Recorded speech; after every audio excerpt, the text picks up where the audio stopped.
Salut! Aujourd'hui, je vais te parler d'éléments qui sont primordiaux pour ton développement personnel et pour ceux qui sont sur une voie un peu spirituelle aussi, pour le déploiement de ton être spirituel. C'est comment distinguer les pensées des intuitions. Je vais d'abord t'expliquer pourquoi je fais cette vidéo. En fait, j'aurais aimé trouver cette vidéo déjà quand je me suis ouvert à la spiritualité. Parce que l'identification des intuitions et des pensées, c'est primordial, je l'ai déjà dit.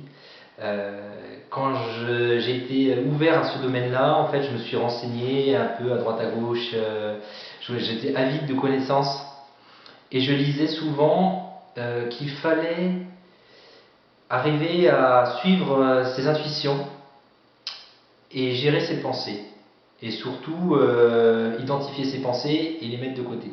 J'en ai parlé dans ma vidéo sur la méditation, comment identifier ses pensées. Également dans ma vidéo sur ne pas... Enfin, une de mes premières vidéos, je ne me souviens plus exactement, c'est pour arriver à prendre sa vie en main. Voilà. Donc voilà, j'aurais aimé à l'époque avoir pu trouver cette vidéo parce que ça m'aurait fait progresser d'une manière assez rapide dans mon parcours en fait, dans mon parcours de développement personnel et spirituel.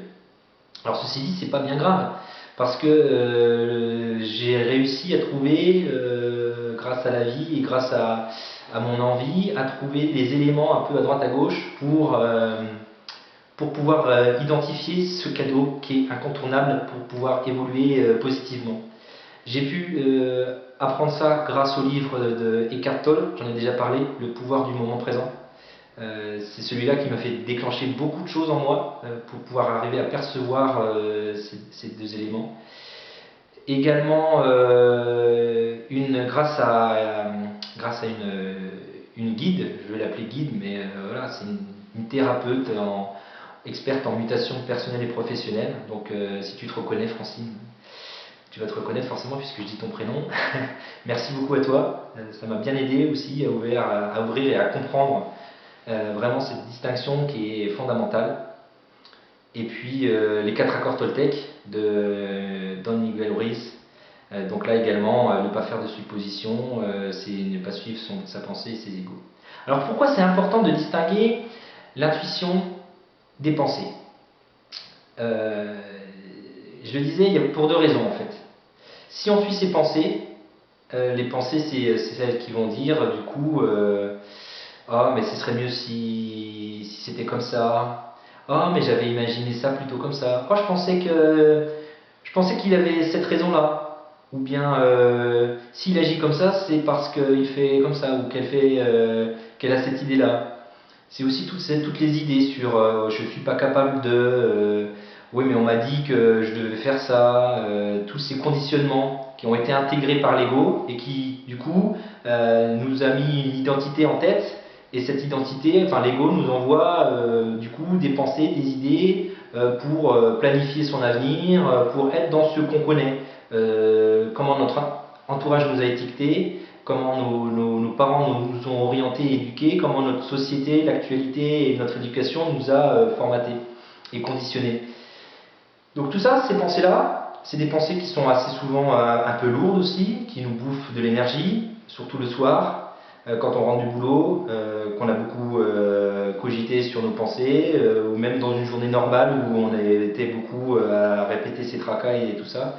Toutes ces pensées, ces idées, ces suppositions, ces hypothèses, ça vient du mental, c'est fabriqué par l'ego et ça nous emmène dans des chemins qui sont compliqués, qui nous demandent de l'énergie, qui nous font aller vers des schémas répétitifs. Ah ouais, j'aime bien ce boulot-là, c'est nouveau et tout, je m'éclate, et puis petit à petit, ouais, bon, bah, c'est un boulot comme un autre, enfin, c'est comme tous les autres boulots de toute façon, et puis on va chercher un autre boulot, et puis ça va être la même chose, et on va répéter, jusqu'à ce qu'on fasse un burn-out, ou qu'on plaque tout sur un coup de tête, et qu'on parte faire, je sais pas moi, une retraite quelque part, ou qu'on passe un an à l'étranger, ce qui ne peut pas faire de mal, parce que du coup, vous allez vous retrouver sur vous.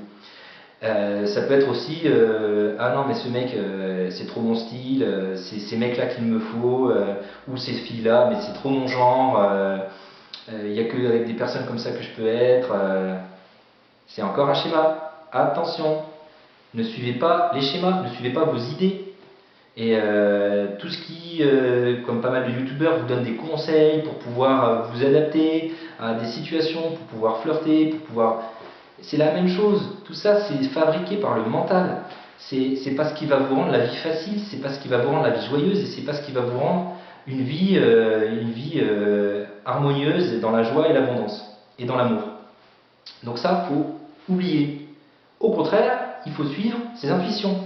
Parce que ces intuitions, elles vous mènent vers une vie, comme je le disais, paisible, simple, où ça va être joyeux, et tout va être limpide, parce que ce dont vous avez envie, ce dont vous avez besoin, qui est profondément ancré dans votre nature profonde, qui émane de votre âme, elle est en vous, vous savez ce dont vous avez besoin, mais vous ne l'écoutez pas à cause des pensées et des idées envoyées par l'ego qui ne veut pas mourir et qui ne veut pas disparaître.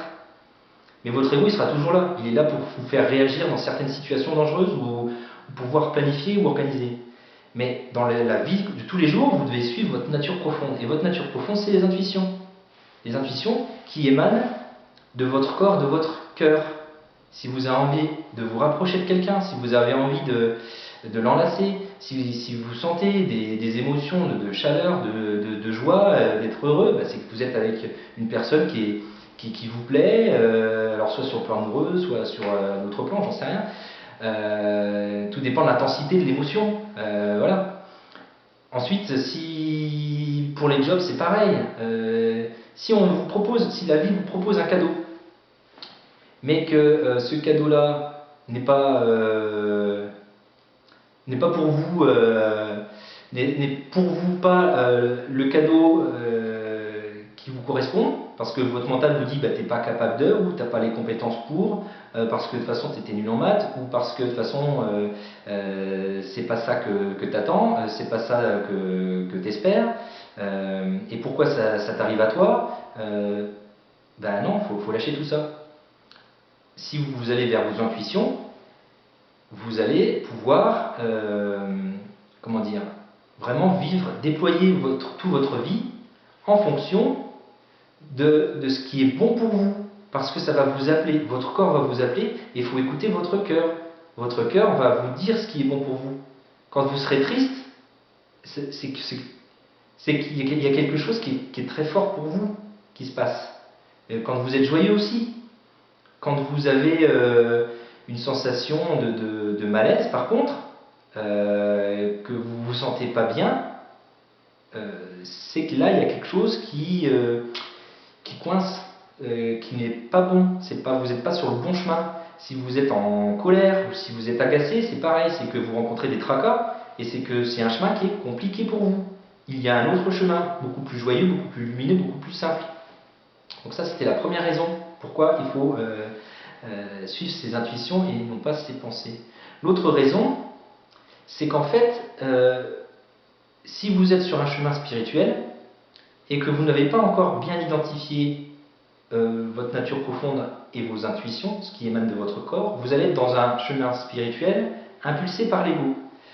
L'ego va vous dire j'ai fait telle formation, je sais si, j'ai fait ça, j'ai déjà pratiqué ça, et vous êtes, oui, en partie sur un chemin spirituel parce que vous savez ce qu'est la spiritualité, sauf que vous ne l'incarnez pas vraiment, puisque c'est l'ego qui se met une étiquette en tant que personne spirituelle.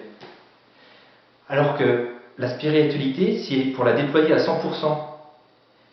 Et pour la vivre de manière harmonieuse et joyeuse, elle doit se vivre et être incarnée. Et on peut l'incarner uniquement en connaissant ce qu'on ressent, en l'identifiant, en le vivant et en allant sur ce chemin-là. Voilà. Et donc du coup, le moyen simple pour identifier, pour distinguer les pensées des intuitions. Alors je dis le moyen simple, j'ai quand même mis un peu de temps pour arriver à bien cerner les deux. Et puis il faut passer par certaines phases d'apprentissage ou de périodes de la vie qui va nous envoyer des situations pour nous tester. Donc les passés, j'en ai déjà un peu parlé un peu avant, c'est des éléments qui sont un peu lourds, qui va vous prendre dans la tête, tout vient de votre esprit en fait, tout vient de ce que vous êtes, vous pensez être, je pense, c'est tout ce qui vous dit tu sais, je pense, je suis, c'est pour toi, c'est pas pour toi.